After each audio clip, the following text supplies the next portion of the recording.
العالمين والصلاة والسلام على رسوله الكريم أما بعد قال الله تبارك وتعالى في كلامه المجيد والفرقان الحميد أعوذ بالله من الشيطان الرجيم بسم الله الرحمن الرحيم لن ينال الله لحومها ولا دماؤها ولكن يناله التقوى منكم صدق الله العظيم وصدق رسوله النبي الكريم ونحن على ذلك لمن الشاهدين والشاكرين والحمد لله رب العالمين. معزز سامعین کرام، بزرگوں اور دوستوں، اللہ تبارک و تعالی کا بہت بڑا احسان اور فضل ہے کہ اس نے ہم سب کو مسلمان بنایا. مسلمانوں کے گھروں میں اللہ تبارک و تعالی نے ہمیں پیدا فرمایا اور اسلام جیسی عظیم دولت سے ہمیں نوازا. میرے محترم بزرگوں اور دوستوں، اللہ تبارک و تعالی اگر چاہتے تو ہمیں اسلام سے نہ نوازتے. جس طرح ہم دیکھتے ہیں کہ ہمارے اور دوسرے بھائی، کوئی مشرک ہے، کوئی کافر ہے، کوئی یہودی ہے، کوئی نصرانی ہے اور کوئی ملحد ہے، یعنی کہ جو کسی مذہب کو نہیں مانتا. اس کو اگر انگلش میں کہا جائے تو اس کو ایتھیسٹ کہتے ہیں. وہ کسی چیز کو نہیں مانتے، وہ صرف اور صرف یہ کہتے ہیں کہ یہ دنیا جو ہے وہ سائنس سے چل رہی ہے، کوئی خدا نہیں ہے، کوئی رسول نہیں ہے، کوئی آسمانی کتاب نہیں ہے، کوئی مذہب نہیں ہے. بہرحال اللہ تبارک و تعالیٰ کا ہم پر احسان ہوا، فضل ہوا کہ اس نے ہمیں اسلام جیسی دولت سے نوازا. اور مزید کرم یہ ہوا کہ اللہ تبارک و تعالیٰ نے ہمیں مسلمانوں کے گھروں میں پیدا کیا. ایسا نہیں کہ ہم نے بعد میں اسلام قبول کیا ہو، بلکہ اللہ تبارک و تعالیٰ نے ہمیں ایسے ماحول میں پیدا فرمایا کہ ہم بچپن ہی سے مسلمان ہیں. ورنہ اگر آپ دنیا پر نظر ڈالو گے اور حالات پر نظر ڈالو گے تو جو بندہ اسلام لاتا ہے خاص طور سے ہندوستان میں، تو اس کو کتنی مشکلات کا سامنا کرنا پڑتا ہے، اس کو کتنی مصیبتوں اور پریشانیوں سے گزرنا پڑتا ہے، وہی جانتا ہے. لیکن اللہ تبارک و تعالی نے ہمیں ان مشکلات سے، ان پریشانیوں سے اور ان مصیبتوں سے محفوظ رکھا. بہرحال اللہ تبارک و تعالی نے مسلمانوں کے لیے کچھ احکام رکھے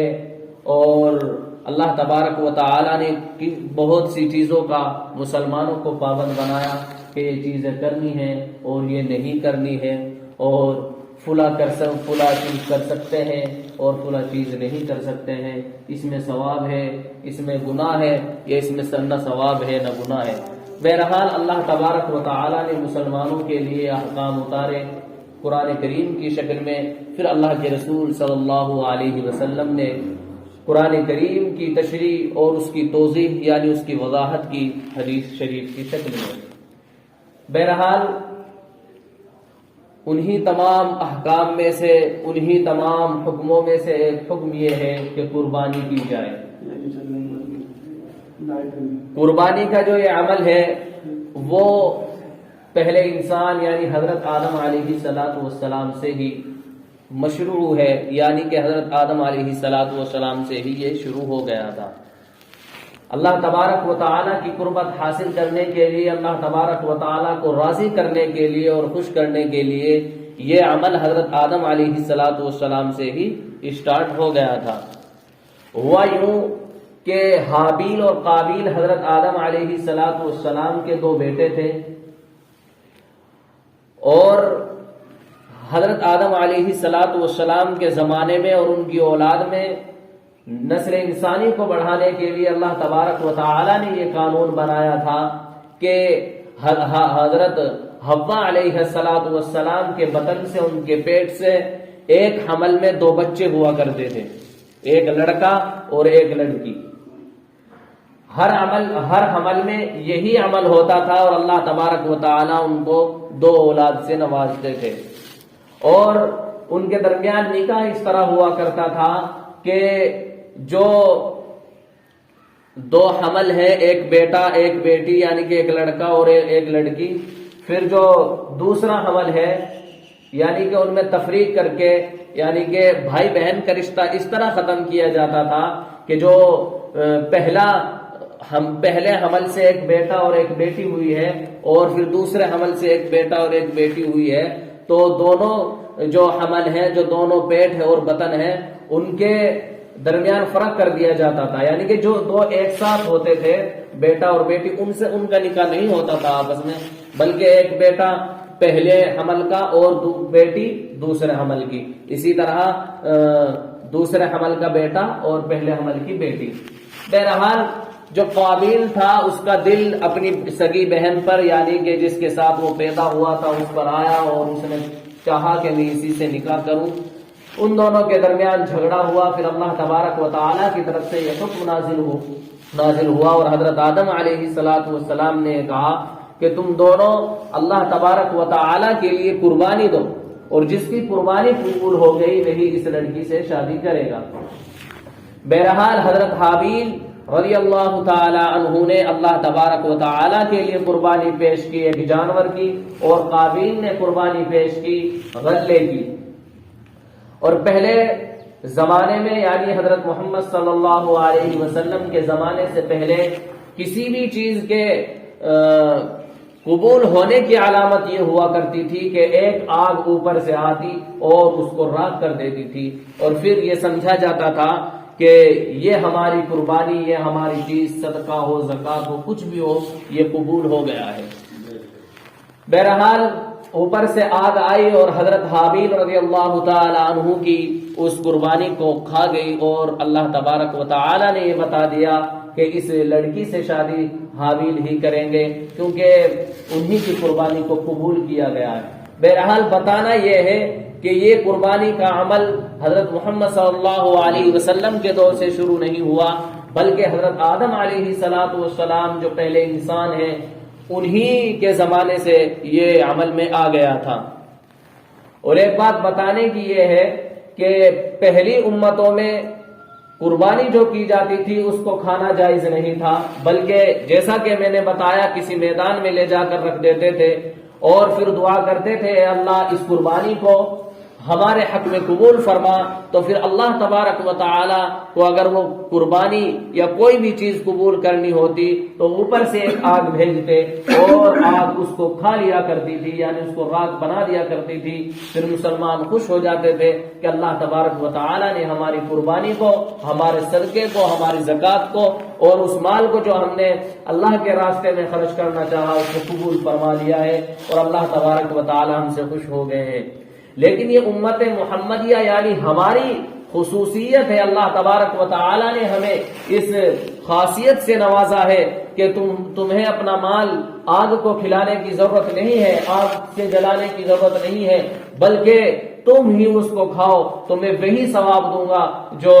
ان کو دیا کرتا تھا پہلی امتوں کو۔ اللہ تبارک و تعالی نے امت محمدیہ صلی اللہ علیہ وسلم پر بہت سارے انعامات فرمائے ہیں۔ پہلے زمانے میں جو جنگ میں سامان دشمنوں سے لیا جاتا تھا، کافروں سے لیا جاتا تھا، اس کے ساتھ بھی یہی عمل کیا جاتا تھا کہ اس سامان کو، اس رقم کو، اس پیسے کو اور ان ہتھیاروں کو ایک میدان میں رکھ دیا جاتا تھا، اور اگر وہ جنگ و جہاد قبول ہوتا اور اللہ تبارک و تعالیٰ اس سے خوش ہوتے تو اوپر سے ایک آگ آتی اس کو کھا لیا کرتی تھی۔ لیکن اللہ تبارک و تعالیٰ نے مسلمانوں کے لیے یعنی امت محمدیہ صلی اللہ علیہ وسلم کے لیے یہ شرف رکھا کہ تم اس مال کو جلاؤ مت بلکہ اس کو اپنے لیے استعمال کرو۔ بہرحال یہ قربانی جو ہے اس کا فلسفہ کیا ہے، اس کی حکمت کیا ہے، اللہ تبارک و تعالی نے قرآن کریم میں بہت ساری آیتیں قربانی کے متعلق اتاری ہیں، اور ایک یہ ہے کہ اللہ تبارک و تعالی نے فرمایا وَالْبُدْنَ جَعَلْنَاهَا لَكُمْ مِنْ شَعَائِرِ اللَّهِ کہ جو یہ جانور ہے جس کو تم قربان کرتے ہو، جس کو تم ذبح کرتے ہو، یہ اللہ تبارک و تعالی کے شعائر میں سے ایک ہے، اسلام کی نشانیوں میں کی ایک علامت اور پہچان ہے۔ کیونکہ جس طرح مسلمان ذبح کرتے ہیں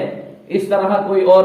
ذبح نہیں کرتا۔ مسلمان جب جانور کو ذبح کرتا ہے اس پہ اللہ تبارک و تعالیٰ کا ذکر کرتا ہے، اللہ تبارک و تعالیٰ کا نام لیتا ہے، اور رہا قربانی کا معاملہ وہ صرف اور صرف 3 مخصوص ایام میں ہی، 3 مخصوص دنوں میں ہی اس کی قربانی کرتا ہے۔ اس لیے اللہ تبارک و تعالیٰ نے قربانی کو اسلام کی پہچان میں سے ایک پہچان رکھا ہے۔ بہرحال آگے اللہ تبارک و تعالیٰ فرماتے ہیں کہ تم اس اپنے جانوروں کو صفوں میں لگا دو، یعنی کہ لائن سے کھڑے کر کے ان پر تکبیر پڑھو اور ان کو ذبح کر دو، اور جب وہ نیچے گر جائیں یعنی کہ جب وہ ٹھنڈے ہو جائیں ان کو اچھی طرح گوشت وغیرہ اتارو اور پھر ان کو خود بھی کھاؤ اور ان لوگوں کو بھی کھلاؤ جو اس کے مستحق ہیں۔ بلکہ اللہ تبارک و تعالیٰ نے یوں فرمایا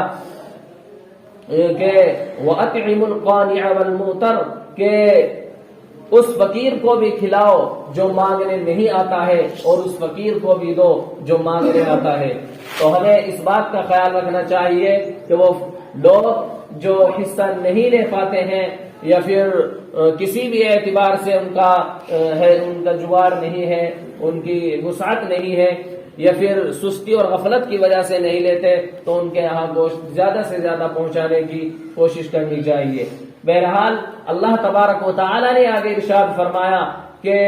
اللہ تبارک و تعالیٰ اسی طرح تمہارے لیے احکام بیان کرتا ہے تاکہ تم شکر گزار ہو جاؤ، یعنی کہ اللہ تبارک و تعالیٰ نے بتا دیا، حکمت بھی بتا دی، اس کا ثواب بھی بتا دیا اور اس کا اجر بھی بتا دیا، اس کا طریقہ بھی بتا دیا کہ کس طرح قربانی کرنی ہے کس طرح نہیں کرنی ہے۔ تو اسی پر اللہ تبارک و تعالیٰ فرماتے ہیں لعلکم تشکرون، تاکہ تم شکر گزار بن جاؤ۔ اور اگلی آیت میں اللہ تبارک و تعالیٰ نے ارشاد فرمایا لن ینال اللہ لحومها ولا دماؤها ولکن ینالہ التقوی منکم، کہ اللہ تبارک و تعالیٰ کو تمہارے جانور کا خون نہیں پہنچتا، تمہارے جانور کی کھال نہیں پہنچتی، تمہارے جانور کا کھر اور گوشت نہیں پہنچتے، کچھ نہیں پہنچتا، صرف اور صرف اللہ تبارک و تعالیٰ کے دربار میں تمہارا تقوی پیش کیا جاتا ہے کہ کتنا اخلاص تھا اس بندے کے دل میں اور کتنی اچھی نیت تھی کہ اس نے قربانی کی ہے، اس نے قربانی صرف دکھلاوے کے لیے کی ہے یا پھر اس نے قربانی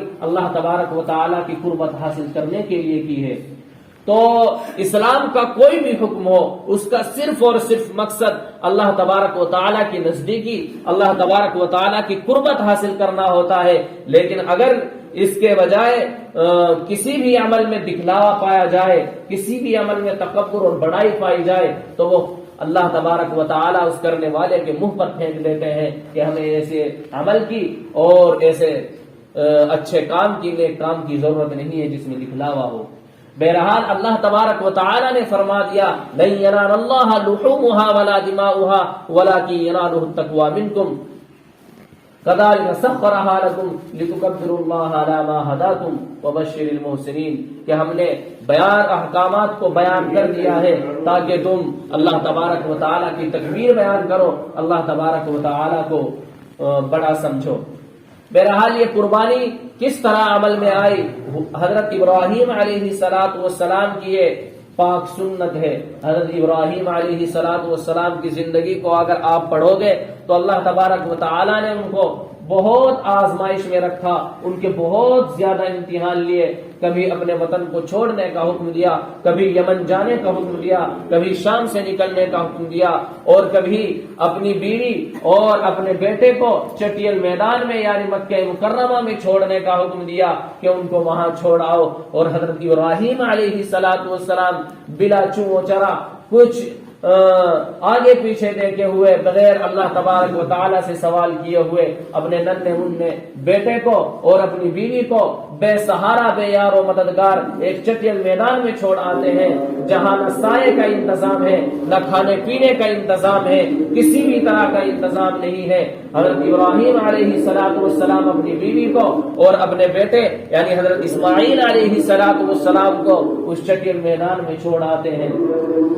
حضرت اسماعیل علیہ السلام جب تک برداشت کرتے ہیں جب تک ان کے پاس پانی تھا، جب تک ان کی والدہ کے پاس کھجوریں تھی تو وہ اچھی طرح رہے، مگر جب وہ کھجوریں اور پانی ختم ہو گیا تو حضرت اسماعیل علیہ السلام پیاس کی وجہ سے، بھوک کی وجہ سے تڑپنے لگے اور اپنی ایڑیاں اس میدان میں رگڑنے لگے۔ حضرت ہاجرہ رضی اللہ تعالی عنہا اپنے بیٹے کے لیے یعنی حضرت اسماعیل علیہ السلام کے لیے پانی تلاش کرنے کے لیے کبھی صفا پر جاتی، کبھی مروہ پر جاتی۔ یہ ایک مکہ مکرمہ کے درمیان دو پہاڑی ہیں، تو حضرت اسماعیل علیہ السلام کے لیے انہوں نے 7 چکر لگائے۔ اسی طرح وہ کبھی پانی تلاش کرنے کے لیے صفا پر چڑھتی، کبھی مروہ پر چڑھتی، اسی طرح انہوں نے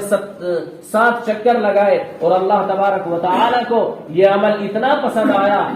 پسند آیا کہ اس دن سے لے کر آج تک اور رہتی دنیا تک یہ عمل جاری رہے گا۔ اللہ تبارک و تعالی نے حاجیوں پر یہ واجب کر دیا ہے کہ تمہیں بھی حضرت ہاجرہ رضی اللہ تعالی عنہا کی طرح صفا اور مروہ کے درمیان دوڑنا ہے۔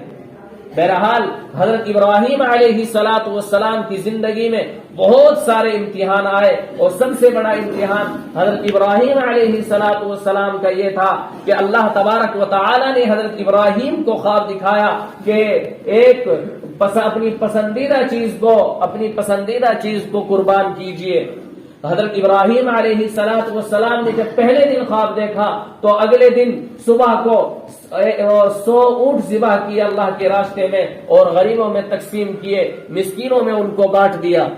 حضرت ابراہیم علیہ السلام کو پھر دوسری رات خواب دکھایا جاتا ہے کہ اپنی پسندیدہ چیز کو قربان کیجئے۔ حضرت ابراہیم علیہ السلام پھر دوسرے دن اونٹوں کو ذبح کرتے ہیں، غریبوں اور مسکینوں کے درمیان بانٹ دیتے ہیں، لیکن تیسرے دن پھر حضرت ابراہیم علیہ السلام کو خواب دکھایا جاتا ہے کہ اپنی محبوب اور پسندیدہ چیز کو قربان کیجئے۔ حضرت ابراہیم علیہ السلام سمجھ گئے کہ میرے نزدیک سب اللہ تبارک و تعالی کے بعد سب سے محبوب اور پسندیدہ چیز میرا یہ 8 یا 9 سال کا بیٹا ہے۔ حضرت ابراہیم علیہ السلام نے ارادہ کر لیا کہ میں اپنے بیٹے کو اللہ کی راہ میں ذبح کروں گا، اللہ کی راہ میں قربان کروں گا۔ چنانچہ حضرت ابراہیم علیہ السلام نے اپنی بیوی کو کہا کہ مجھے اپنے سب سے اچھے دوست سے ملنے کے لیے جانا ہے، اس لیے آپ میرے بیٹے کو بھی تیار کر دیجئے۔ چنانچہ حضرت ابراہیم علیہ السلام کی بیوی حضرت ہاجرہ نے اپنے بیٹے کو تیار کیا، اس کو نہلایا، اس کو اچھی طرح تیار کیا، اس کے سرما لگایا، اور حضرت ابراہیم علیہ السلام اپنی بغل میں رسی اور چھری کو دبائے ہوئے اپنے بیٹے کو لے کر میدان کی طرف نکل گئے۔ بیچ میں شیطان آتا ہے اور وہ یہ کہتا ہے کہ ابراہیم تم کیا کر رہے ہو؟ اپنے بیٹے کو ذبح کر رہے ہو، اپنے بیٹے کو قربان کر رہے ہو محض اس بات پر کہ تم کو یہ خواب نظر آیا کہ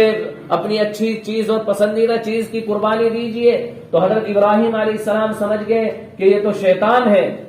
چنانچہ حضرت ابراہیم علیہ السلام نے اس کو کنکریاں ماری، اور 3 جگہ وہ راستے میں اسی طرح حائل ہوا، اور تینوں جگہ حضرت ابراہیم علیہ السلام نے شیطان کو کنکریاں ماری اور شیطان کو بھگایا۔ اللہ تبارک و تعالی نے اس عمل کو بھی تمام رہتی دنیا تک کے لیے واجب قرار دیا ہے حاجیوں کے لیے کہ وہ رمی جمار کرے اور شیطان کو کنکریاں مارے۔ حضرت ابراہیم علیہ السلام کی یہ سنت آج تک زندہ ہے اور انشاءاللہ قیامت تک زندہ رہے گی۔ بہرحال حضرت ابراہیم علیہ السلام نے شیطان کو کنکریاں مار کر بھگا دیا۔ پھر حضرت ابراہیم علیہ السلام اور اسماعیل علیہ السلام ایک میدان میں آ گئے، اور حضرت ابراہیم علیہ السلام نے کہا کہ اے بیٹے میں نے خواب دیکھا ہے کہ میں تمہیں ذبح کر رہا ہوں۔ حضرت اسماعیل علیہ السلام کہتے ہیں کہ اے والد صاحب، جو آپ کو حکم دیا گیا ہے اس کو کر ڈالیے۔ قرآن نے اس کو اس طرح بیان کیا ہے، قال یا ابت فعل ما تؤمر ستجدنی انشاء اللہ من الصابرین۔ اے میرے والد محترم، جو تمہیں اللہ تبارک و تعالی کی طرف سے حکم ملا ہے اس کو کر گزریے، انشاءاللہ آپ مجھے صبر کرنے والوں میں پاؤ گے۔ حضرت ابراہیم علیہ السلام نے حضرت اسماعیل علیہ السلام سے پوچھا تھا کہ مجھے ایسا ایسا خواب دکھا ہے، تو تمہاری کیا رائے ہے؟ یہاں حضرت اسماعیل علیہ السلام سے پوچھنے کا مطلب یہ نہیں تھا کہ اگر تم نہ کر دو گے تو میں تمہیں ذبح نہیں کروں گا، بلکہ حضرت ابراہیم علیہ السلام یہ دیکھنا چاہتے تھے کہ میرا بیٹا کتنے پانی میں ہے، میرا بیٹا اللہ تبارک و تعالیٰ کے لیے کیا کر سکتا ہے اور کیا نہیں کر سکتا ہے۔ لیکن حضرت اسماعیل علیہ السلام ایک نبی کی اولاد تھے اور آئندہ وہ نبی بننے والے تھے، تو حضرت ابراہیم علیہ السلام کے سوال پر انہوں نے کہا یا ابت افعل ما تؤمر ستجدنی انشاءاللہ من الصابرین، اے والد محترم، جو بھی جیسا بھی اللہ تبارک و تعالیٰ نے تم پر حکم نازل کیا ہے اس کو کر گزریے، میں انشاءاللہ ذرا سی بھی شکایت نہیں کروں گا اور تم مجھے صبر کرنے والوں میں سے پاؤ گے۔ آگے اللہ تبارک و تعالیٰ فرماتے ہیں فلما اسلما وتلہ للجبین، جب وہ دونوں کے دونوں راضی ہو گئے، یعنی اس بات پر میں تمہیں ذبح کروں گا، تمہیں قربان کروں گا، اور بیٹا اس بات پر کہ ہاں میں ذبح ہونے کے لیے اللہ کے راستے میں قربان ہونے کے لیے تیار ہوں، اور حضرت ابراہیم علیہ السلام نے اپنے بیٹے کو چت لیٹا دیا، پیٹ کے بل لیٹا دیا، تاکہ باپ کی محبت جوش میں نہ آ جائے اور ایسا نہ ہو کہ اللہ تبارک و تعالیٰ کا حکم ٹوٹ جائے۔ اللہ تبارک و تعالیٰ نے جب یہ منظر دیکھا اور اللہ تبارک و تعالیٰ نے فرمایا قد صدقت الرؤیا انا کذلک نجزی المحسنین، اے ابراہیم تمہاری اس بیٹے کی ہمیں ضرورت نہیں تھی، تم نے جو خواب دیکھا تھا اس کو پورا کر دکھایا اور ہم آپ کو بہترین اجر و ثواب دینے والے ہیں۔ حضرت ابراہیم علیہ السلام نے جب اپنے بیٹے کو لٹا دیا اور چھری پھیرنے لگے تو چھری نہیں چل رہی ہے۔ حضرت ابراہیم علیہ السلام پوری کوشش کرتے کہ میرا بیٹا ذبح ہو جائے، میرا بیٹا اللہ کی راہ میں قربان ہو جائے، وہ قتل ہو جائے، لیکن چھری نہیں چل رہی ہے۔ حضرت ابراہیم علیہ السلام اپنے رب کا حکم پورا کرنے کے لیے اس چھری کو بار بار پتھر پر رگڑتے ہیں، بار بار اس کو تیز کرتے ہیں کہ شاید یہ کند ہو گئی ہو، یعنی کہ اس کی دھار ختم ہو گئی ہو، پھر اب حضرت اسماعیل علیہ السلام پر چلاتے ہیں لیکن چھری نہیں چلتی ہے۔ میرے محترم بزرگوں اور دوستوں، جس طرح آگ میں جلانے کی قوت ہے، جس طرح پانی میں ڈبونے کی قوت ہے، اسی طرح چھری میں بھی کاٹنے کی قوت ہے، لیکن وہ ناکام ہو جاتی ہے، اس لیے کہ اللہ تبارک و تعالیٰ کا حکم ہوتا ہے کہ چھری کاٹے گی نہیں۔ حضرت ابراہیم علیہ السلام نے غصے میں آ کر اس چھری کو جو پتھر پر مارا تو پتھر کے دو ٹکڑے ہو گئے، لیکن حضرت ابراہیم علیہ السلام پر وہ چھری نہ چلی۔ چنانچہ اللہ تبارک و تعالی نے پھر ایک دمبے کو جنت سے دمبا اتارا اور اس کو قربان کیا اور اس کو ان کے سامنے رکھ دیا، ذبح کیا ہوا۔ تو وہ سنت، وہ حضرت ابراہیم علیہ السلام کا طریقہ آج تک چلا آ رہا ہے، اور اسلام میں بھی یعنی کہ محمد صلی اللہ علیہ وسلم کی شریعت میں اس کو واجب قرار دیا گیا ہے، جو لوگ صاحب نصاب ہیں، مالدار ہیں، ان لوگوں کے لیے۔ بہرحال اللہ تبارک و تعالی نے اس سنت کو باقی رکھا۔ حضرت آپ محمد صلی اللہ علیہ وسلم سے معلوم کیا گیا، صحابہ نے پوچھا کہ اللہ کے رسول یہ قربانی کیا چیز ہے؟ تو محمد صلی اللہ علیہ وسلم نے ارشاد فرمایا کہ تمہارے والد یعنی حضرت ابراہیم علیہ السلام کی سنت ہے۔ صحابہ نے پوچھا ہے اللہ کے رسول اگر ہم قربانی کریں گے تو ہمیں اس سے کیا فائدہ ہوگا؟ گوشت تو ہم روزانہ کھاتے ہیں، ذبح تو ہم اونٹوں کو اور بکریوں کو اور بھیڑوں کو روزانہ کرتے ہیں، اس میں کیا فائدہ ہوگا؟ تو اللہ کے رسول صلی اللہ علیہ وسلم نے فرمایا کہ ہر بال کے بدلے میں تمہیں نیکی ملے گی۔ پھر صحابہ نے پوچھا ہے اللہ کے رسول جو یہ بھیڑ ہوتی ہیں ان کے بارے میں کیا خیال ہے؟ چونکہ بھیڑ کے بہت زیادہ بال ہوتے ہیں۔ تو اللہ کے رسول صلی اللہ علیہ وسلم نے فرمایا کہ ان کے بدلے میں بھی ہر ایک بال کے بدلے میں تمہیں نیکی ملے گی۔ بہرحال حضرت ابراہیم علیہ السلام کی سنت کو آج تک زندہ رکھا ہوا ہے۔ وقت بھی ہو گیا ہے لیکن میں چاہتا ہوں کہ چند اس کے متعلق مسائل بھی بتائے جائیں۔ دیکھو قربانی جو واجب ہے وہ مالدار پر واجب ہے، اور شریعت میں مالدار کس کو کہا گیا ہے؟ اس کو نہیں کہ جس کے اونچی اونچی بلڈنگیں ہوں، لمبا چوڑا کاروبار ہو، ایسا نہیں، بلکہ شریعت نے مالدار اس بندے کو کہا ہے کہ جس کے پاس